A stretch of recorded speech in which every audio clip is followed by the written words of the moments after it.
Assalamualaikum warahmatullahi wabarakatuh.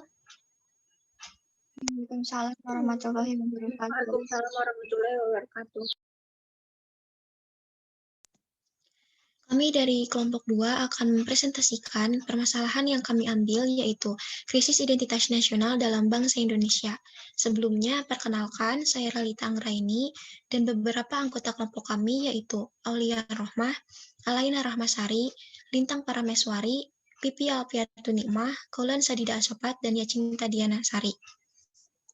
Kita mulai saja. Yang pertama, panel 1 yang akan saya bahas.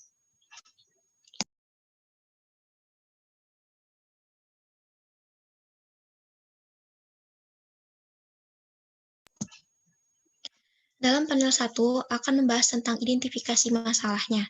Yang pertama itu ada dari identitas nasional, atau identitas nasional itu merupakan jati diri bangsa, dan identitas nasional itu merupakan manifestasi nilai-nilai budaya yang tumbuh dan berkembang dalam berbagai aspek kehidupan dengan suatu ciri khas yang menjadikan berbeda dengan bangsa lain. Nah, identitas nasional itu merupakan identitas yang bersumber dari nilai luhur Pancasila yang aktualisasinya itu tercermin dalam penyelenggaraan kehidupan berbangsa, bermasyarakat, dan bernegara. Bangsa Indonesia itu harusnya memiliki ciri khas dan jati diri sendiri, tetapi pada zaman sekarang semakin terkikis dan semakin lama karena perkembangan zaman maupun pengaruh dari budaya asing. Dan rakyat Indonesia itu seakan-akan tidak bangga dengan bangsanya sendiri. Contohnya itu ada semakin terkikisnya identitas nasional bangsa Indonesia, yaitu yang pertama ada penggunaan produk luar negeri. Dalam penggunaan produk luar negeri itu bisa dari segi fashion, segi elektronik, segi handphone, dan masih banyak lagi produk-produk yang berasal dari luar negeri. Dalam pemakaian produk ini, bangsa Indonesia itu lebih senang jika produk yang digunakan itu berlabel luar negeri. Padahal, hal ini itu akan berimbas pada kebangkrutan pengusaha Indonesia karena produk lokal itu tidak diminati lagi. Kemudian, dalam pemakaian produk ini, kami melakukan voting dengan media Google Formulir yang di-share ke dalam media sosial dan berhasil mendapatkan 51 responden. Dengan jawaban yang tertinggi itu pada setiap produk, yaitu pada produk luar negeri, baik dari segi fashion, elektronik, maupun handphone. Kemudian contoh yang kedua itu adalah mendatangi destinasi wisata luar negeri. Masyarakat Indonesia itu lebih senang jika mendatangi destinasi-destinasi wisata yang ada di luar negeri, padahal destinasi wisata yang ada di Indonesia itu tak kalah bagus. Kemudian, dalam panel tersebut itu, kami mencantumkan beberapa logo dari produk luar negeri, yaitu ada H&M, Zara, Uniqlo, Panasonic. Kemudian selanjutnya, panel 2 akan dibahas oleh Aulia Rohmah, Alaina Rahmasari, dan Pipi Alfiatun Nikmah. Waktunya saya persilahkan.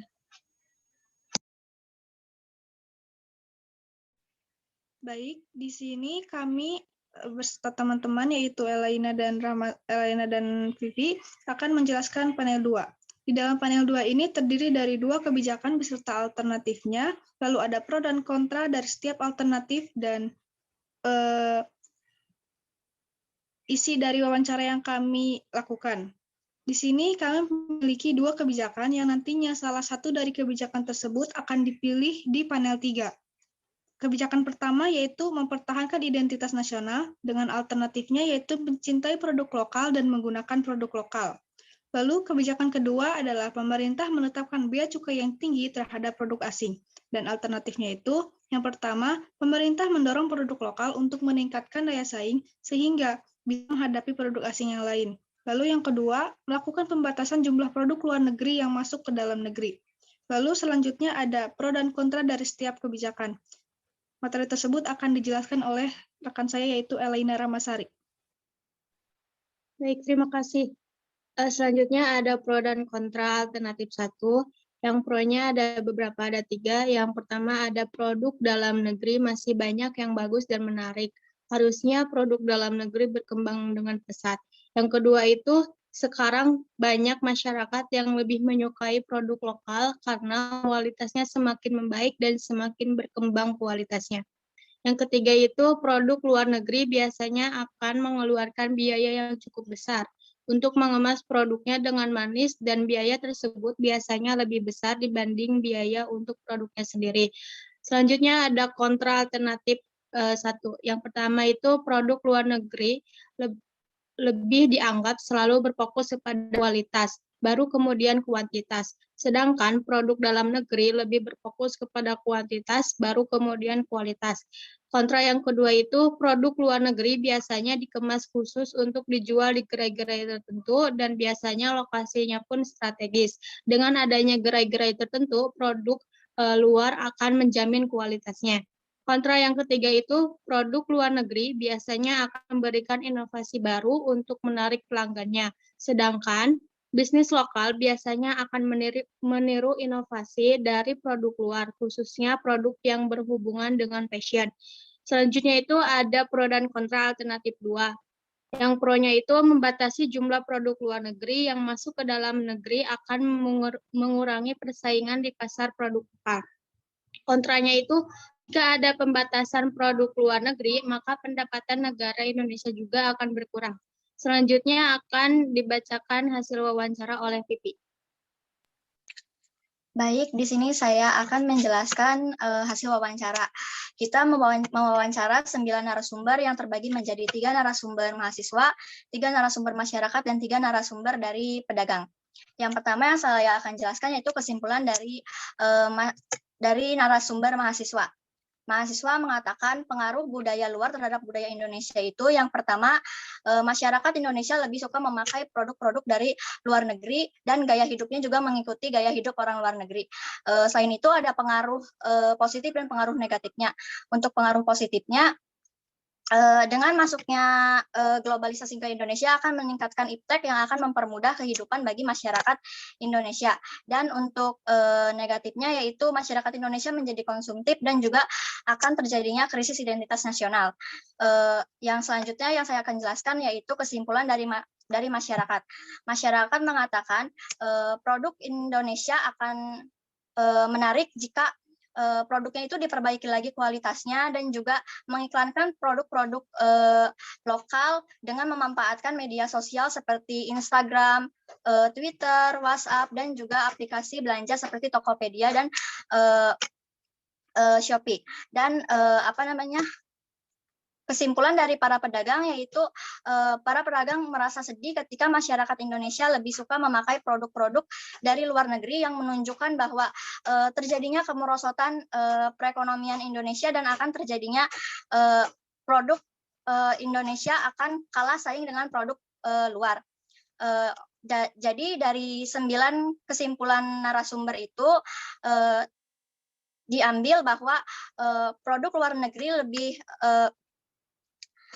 lebih menarik dipakai untuk lebih dipakai masyarakat Indonesia karena produk luar negeri itu kualitasnya bagus dan dan adanya produk-produk baru yang lebih menarik.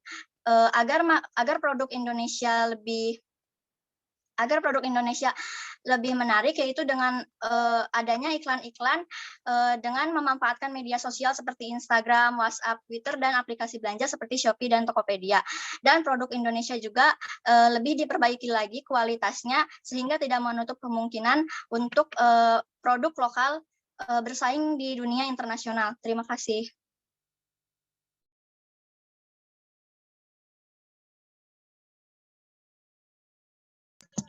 Selanjutnya, panel 3 akan dibahas oleh Kaulan Sadida dan Litang Parameswari. Waktunya saya persilahkan. Baik, dalam panel 3 mengenai krisis identitas nasional bangsa, kebijakan yang paling mungkin dalam upaya memecahkan masalah yaitu mempertahankan identitas nasional. Alternatifnya, kebijakan tersebut dengan mencintai produk dalam negeri dan menggunakan produk dalam negeri. Karena apabila dipertahankan kualitas produknya dan berinovasi untuk membuat produk-produk baru dengan kualitas yang bagus, tidak menutup kemungkinan untuk kita bisa bersaing di dunia internasional. Selanjutnya akan dijelaskan oleh Kaulan. Lalu, Kebijakan yang diambil tadi yaitu kebijakan mempertahankan identitas nasional dalam permasalahan krisis identitas nasional bangsa Indonesia itu tidak bertentangan dengan hukum.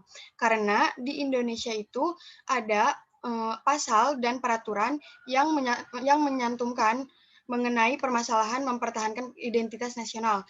Seperti yang tertera dalam pasal 1 Undang-Undang Nomor 7 Tahun 2014 yang berbunyi perdagangan dalam negeri adalah perdagangan barang dan atau jasa dalam wilayah negara kesatuan Republik Indonesia yang tidak termasuk perdagangan luar negeri. Lalu ada juga Permendagri nomor 47 tahun 2016 yang menyatakan tentang peningkatan produk dalam negeri. Lalu ada juga beberapa peraturan daerah seperti Perda nomor 2 tahun 2019 yang menyatakan tentang penggunaan produk lokal. Dan yang terakhir yaitu ada Perda nomor 21 tahun 2018 yaitu yang menyatakan tentang penggunaan produk lokal khas daerah Ternate. Jadi bisa disimpulkan bahwa kebijakan mempertahankan identitas nasional itu tidak bertentangan dengan hukum.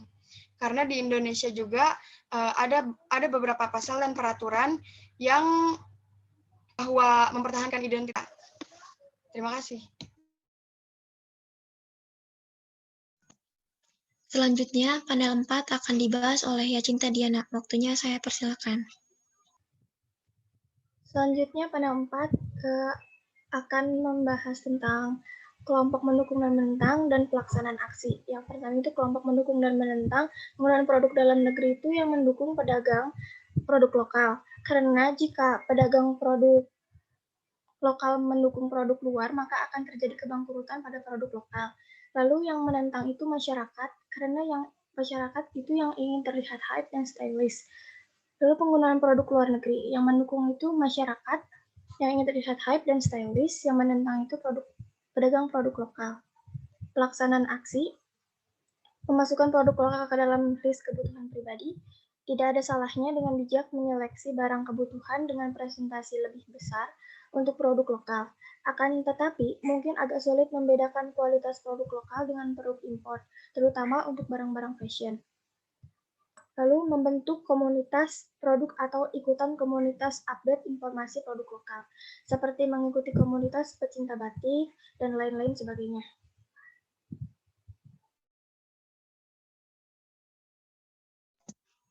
Demikianlah beberapa hal yang bisa kami sampaikan. Kami mohon maaf bila terdapat kesalahan dalam penyampaian. Billahi taufiq wal hidayah. Wassalamualaikum warahmatullahi wabarakatuh. Waalaikumsalam warahmatullahi wabarakatuh.